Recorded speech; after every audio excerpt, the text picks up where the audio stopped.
Ready to take your Canva creations to the next level? In this tutorial, we will show you the easy steps to add stylish borders to your design using Canva. Whether you are working on social media graphics, presentations, or any other project, borders can add that extra touch of professionalism and flair. Join us as we guide you through the process, unlocking the secrets to creating eye-catching visuals with Canva's border feature.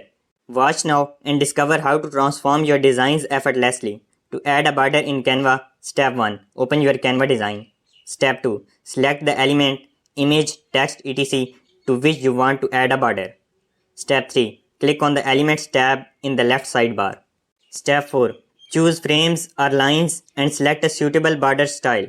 Step 5. Adjust the size, color and other settings using the option in the top menu. Step 6. Position and resize the border as needed. Step 7. Click outside the element to apply the border.